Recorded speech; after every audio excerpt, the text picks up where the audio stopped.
सोलापुरात कोरोनाचा कहर दिवसेंदिवस वाढतच चाललाय. मात्र यासोबत खाजगी रुग्णालयांकडून नागरिकांची लूट होत असल्याची भावना नागरिकांकडून व्यक्त होते. असाच एक प्रकार सोलापुरातील लॉन्ड्री व्यवसायावर गुजराण करणाऱ्या घोडके कुटुंबासोबत घडला आहे.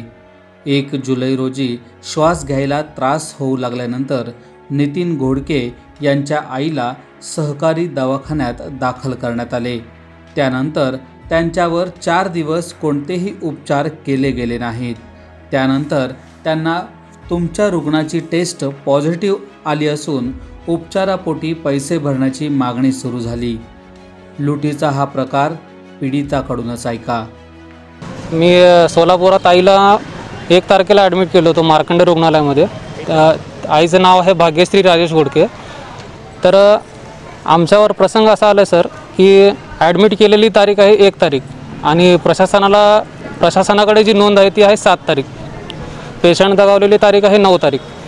मग पहिले 1 ते 7 तारीख का नाही दाखवली गेली? त्यावेळेस ICUमध्ये ट्रीटमेंट चालू होती, पण ती कशा पद्धतीने चालू होती कारण तिथे सोडतच नव्हते आम्हाला. त्यामुळं ही थोडी गांभीर्याने घेण्यासारखी गोष्ट आहे. सुरुवातीला आम्हाला महात्मा ज्योतिबा फुले योजना ही दवाखान्यामध्ये असेल असं काय आम्हाला वाटलेलं नव्हतं, कारण आम्हाला आमच्या पेशंटची कंडिशन आम्हाला महत्त्वाची होती. त्यामुळं आम्ही ज्यावेळेस ॲडमिट करायला घेऊन गेलो त्यावेळेस कळाले की थोडासा हलका खोकला आहे. मग कोरोना संशयित रुग्ण आहे म्हणून त्यांनी कोविड वॉर्डामध्ये ॲडमिट केलं. पण स्वॅब घेतली 4 दिवसांनी. म्हणजे माझं काय म्हणणं आहे की स्वॅब तुम्ही ॲडमिट केल्या दिवशी का नाही घेतली, जेणेकरून तुम्हाला लवकर कळालं असतं की हा पॉझिटिव्ह आहे का निगेटिव्ह आहे. मग कोणत्या प्रकारे तुम्हाला ट्रीटमेंट द्यायची. पहिले 3 ते 4 दिवस वेस्ट गेले, अजिबात एक पण ट्रीटमेंट चालू नव्हती. कोविडवरची ट्रीटमेंट झालेली नाही. भले त्यांच्या अँटीबायोटिक शुगरवरच्या गोळ्या चालू होत्या, पण कोविडला जी ट्रीटमेंट लागते पेशंटला ते तुम्ही 4 दिवस तुम्ही घेतलीच नाही. तुम्ही रिपोर्टची वाट बघत बसला पॉझिटिव्ह आहे का निगेटिव्ह आहे. बरं, ज्योतिबा फुले योजनेअंतर्गत आम्ही चौकशी केली असता ती योजना आम्हाला असं सांगितलं की जर पेशंट पॉझिटिव्ह आला तरच तुम्हाला हा योजनेमध्ये आम्ही बसवू, निगेटिव्ह आला तर ही योजना तुमच्या काही कामाची नाही. मग तोपर्यंत आम्हाला ICUमध्येच ठेवण्यात आलं होतं 1 तारखेपासून. मग बुधवारी आम्ही ॲडमिट केलं होतं. शनिवारी ज्यावेळेस आम्हाला रिपोर्ट कळाला की पॉझिटिव्ह आहे, मग तिथून परत 2 दिवस त्या लोकांनी आम्हाला ICUमध्येच ठेवायला लावलं, कारण तिकडं बेड अवेलेबल नाही आहे असं सांगण्यात आलं होतं आम्हाला. बरं, आम्ही ठीक आहे, काय हरकत नाही, ज्यावेळेस अवेलेबल होईल त्यावेळेस शिफ्ट करा. अशा प्रकारे आम्ही सहकार्यच करत गेलेलो हॉस्पिटलला. आणि महत्त्वाचा मुद्दा काय की आम्हाला जाऊन भेटता येत नव्हतं पेशंटपाशी, कारण ते रूलनुसार आम्हाला कोविड वॉर्डामध्ये एंट्री अलाउड नाही आहे. मग आतमध्ये नेमका काय कारभार चालू आहे हा काहीच कळायला मार्ग नाही. सुरुवातीचे 5 ते 6 दिवस कोणतेही उपचार दिले नाहीत, तसेच त्यांच्या कोणत्याही योजनेतही समावेश केला गेला नाही. त्यामुळे रुग्णांच्या नातेवाईकांकडून बिलापोटी लाखो रुपये उकळले गेले. त्यानंतर रुग्ण दगावण्याची शक्यता निर्माण झाल्यानंतर 6 तारखेला शासकीय योजनेत बसवून उपचार केल्याचा आव आणला. मात्र तोपर्यंत त्यांची आई दगावल्याचा आरोप नातेवाईकांनी केला. ज्यावेळेस पॉझिटिव्ह रिपोर्ट आला आणि आम्ही सांगितलं की आम्हाला ज्योतिबा म्हणजे प्रायव्हेटचा खर्च परवडण्यासारखा नाही आहे आणि ज्योतिबा फुले अंतर्गत तुम्ही आमचा पेशंट शिफ्ट करा. तर त्यावेळेस त्यांनी म्हणले की नाही, तुम्ही पहिला दवाखान्याचे पैसे पूर्ण भरा, ते इथलं बिल क्लिअर करा, डिस्चार्ज घ्या आणि मग तुम्हाला नवीन ॲडमिशन घ्या ज्योतिबा फुलेचं. मग त्यावेळेस परत त्यांनी रिॲडमिशन करून घेतलं. मग त्याची तारीख दाखवण्यात आली 7. मग 1 ते 7 आम्ही मार्कंडे रुग्णालयामध्ये तो डिस्चार्ज आम्हाला त्यांनी द्यायलाच लावला. पैसे भरल्यानंतर ना पेशंट आमचा शिफ्ट करण्यात आला. आम्ही 65,000 रुपये भरलेत. दवाखान्याचे 65,000, इतर गोळ्यांचे वगैरे असे मिळून आमचं जवळपास 1 लाखाच्या घरामध्ये जातो आहे खर्च. वॉर्डामध्ये दाखल केलेलं सोमवारी संध्याकाळी दाखल केलं होतं, गुरुवारी सकाळी डेथ झाली सर. म्हणजे त्या 2 दिवसात त्यांची कंडिशन खूप सिरियस झाली.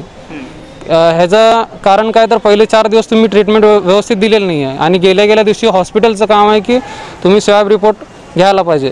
स्वॅब रिपोर्टसाठी पण आम्हाला प्रायव्हेटवाल्यांना जाऊन आम्ही स्वतः प्रायव्हेटवाल्यांचे पैसे भरलेत 2800 रुपये. मग ते लोक स्वॅबचा रिपोर्ट सांगतात की पॉझिटिव्ह आहे म्हणून. हे माझे काका काकू आहेत. 1 तारखेला यांचं पेशंट ॲडमिट केल्यावर हे माझ्याकडे आलते. ऑलरेडी मी पॉझिटिव्ह माणूस आहे. मग यांना मी गाईड केलं. मग गाईड केल्यावर यांनी 2 तारखेला महात्मा ज्योतिबा फुले फॉर्म भरला आहे. मग यांच्या पेशंटला त्यांनी उपचार प्रायव्हेटवाल्यांनी थोडी पण उपचारता दाखवली नाही आहे मुळामध्ये. 4 दिवस पेशंटला गोळी नाही काय नाही, त्यांना त्रास व्हालता दम्याचा, धाप पडालते. मग ते पेशंट ऑक्सिजनमध्ये ठेवते. ऑक्सिजनमध्ये ठेवल्यावर मग यांना डेली सांगणार रोज तुमच्या पेशंटला 15,000 रुपये खर्च आहे. मग आम्ही त्यांना इन्क्वायरी केली, महात्मा ज्योतिबा फुले आहे ते वार्ड वेगळा आहे म्हणून त्यांनी सांगाले प्रायव्हेटवाले. आणि प्रायव्हेटमध्ये बिलकुल या कोविडला तर काही झिरो उपचार आहेत त्यांचे, जवळच येत नाहीत कोण, आणि कोण कोणाशी संबंधमध्ये बोलत नाहीत, वेळ देत नाहीत. पेशंटची काय चाललं आहे काय नाही, ट्रीटमेंट विचारायला गेले तर ढकलाढकली करतात, विचारू नका काय बोलू नका. तर हे पेशंट मूळ या सोलापूर मार्कंडेय रुग्णालयामुळे वारले गेलेत आहे. पेशंट वय चांगलं आहे, चांगलं मजबूत बांध आहे, पेशंट घाबरून दासी नाही, यांना ट्रीटमेंट झिरो देण्यात आलेली आहे.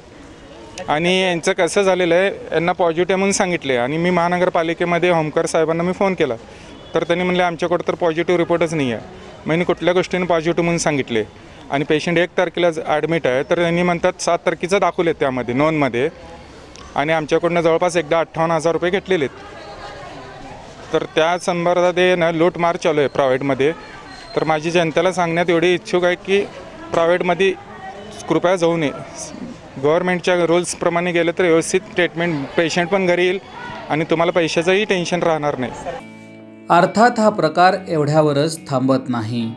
मेलेल्या मड्याच्या टाळूवरचे लोणी खाणे ही म्हण प्रत्यक्षात उतरताना सोलापुरात पाहायला मिळते. कारण कोरोनामुळे मृत्यू झालेल्या व्यक्तींच्या नातेवाईकांकडून अंत्यविधीसाठी चक्क 13,000 रुपये घेण्यात आल्याची तक्रार समोर आली आहे. साधारण 3 ते 4 दिवसापूर्वी सोलापुरातील एक नामांकित खाजगी हॉस्पिटलमध्ये माझे मामा कोरोनामुळे मृत्यू झाला. आम्ही सर्व नातेवाईक एकतर 10-15 दिवस हॉस्पिटलमध्ये उपचारासाठी बेजार होतो. कोरोनामुळे असलेल्या आजारामुळे आम्ही हैराण होतो. त्याच्यामध्ये मृत्यू झाल्याची वार्ता कळल्यानंतर आम्ही सर्व भावनावश झालो होतो. अशा परिस्थितीमध्ये हॉस्पिटल प्रशासनातील आरोग्य मित्र म्हणून काम करणारे आणि महापालिका प्रशासनामधले अंत्यविधीसाठी काम करणारे लोकांनी आमच्याशी संपर्क साधला आणि आम्हाला अंत्यसंस्कारासाठी चक्क पैशाची मागणी केली. मी स्वतः 10,000 ते 15,000 रुपये त्या अंत्यसंस्कारासाठी दिले. वास्तविक पाहता कोविडमुळे मृत्यू झाल्यानंतर कोविड रुग्णाची अंत्यविधी महापालिका प्रशासनाकडून मोफत केले जाण्याचे आदेश आहेत. तशी सोय महापालिका प्रशासनाकडून केलेली आहे. सर्व यंत्रणा महापालिकेची तयारी असताना मात्र त्या यंत्रणेमधले दलाल आणि हॉस्पिटलमधील आरोग्यसेवक म्हणून काम करणारे हे दोन मोठी साखळी असून कोविड रुग्णाच्या नातेवाईकांना पैसे मागून बेजार करतात. ही कुठंतरी थांबलं गेलं पाहिजे. राज्य शासनाने याच्याकडे कोणीतरी लक्ष देऊन ही सामान्य रुग्णांची नातेवाईकांची जी होणारी लुबाडणूक आहे ही थांबली गेली पाहिजे असं माझं प्रामाणिक मत आहे. काय सांगायचं तर आमचा गेली 15-20 दिवस आम्ही ते नातेवाईकांना भेटत नव्हतो, करत नव्हतो. कोरोना असल्यामुळं आम्हाला जाऊ देत नव्हते. आम्ही जी मागेल ती औषधं असं लाखो रुपये त्यांना उपचारासाठी खर्च केले. आणि जेव्हा हॉस्पिटल प्रशासनाकडून सांगितलं गेलं की तुमचे पेशंट आता राहिलेले नाही, तुम्ही घेऊन शकता, राहिलेले हे करा.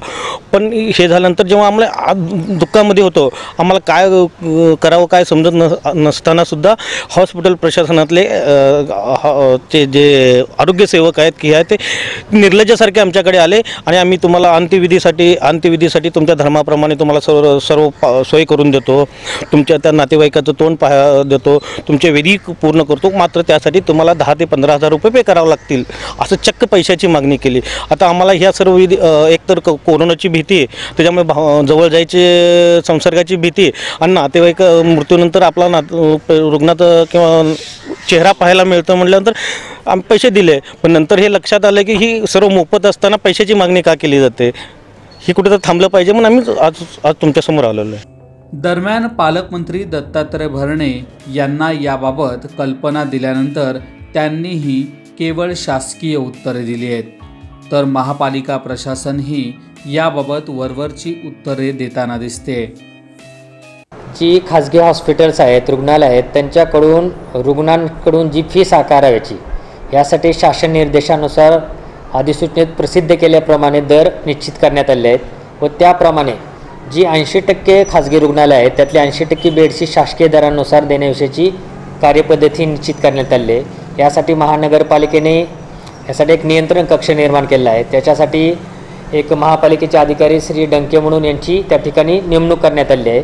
तसेच याबाबतचा कंट्रोल रूममध्ये जर कुणाची काही तक्रार असेल तर ती तक्रार तोंडी स्वरूपात व नंतर लेखी स्वरूपात घेऊन ते तपासण्यासाठी देखील एक यंत्रणा निर्माण केली आहे, ज्याचे प्रमुख देखील महापालिका स्तरावर हे महापालिकेचे एक अधिकारी आहे, जे याची तपासणी करून पुढील यथोचित कारवाई करतात. सोलापूर महानगरपालिकेने कोविडचे जे रुग्ण आहेत, ज्यांचा मृत्यू होतो, यांच्यासाठी महानगरपालिकेच्या विद्युत दाहिनीमध्ये यासाठी व्यवस्था करण्यात येत आहे. सदरची व्यवस्था ही निःशुल्क स्वरूपात असून त्यासाठी कोणत्याही रुग्णाकडून किंवा त्याच्या नातेवाईकाकडून कोणतीही रक्कम ही महानगरपालिकेकडून आकारली जात नाही. तसेच याच्यासाठी मदतीसाठी काही स्वयंसेवी संस्था देखील या ठिकाणी नियुक्त केल्या आहेत, परंतु त्या फक्त मदतीसाठी नियुक्त केल्या आहेत. त्यासाठी लागणारा जो काही PPE वगैरे जे काही साहित्य वगैरे असेल ते संपूर्ण खर्च हा महानगरपालिका करते.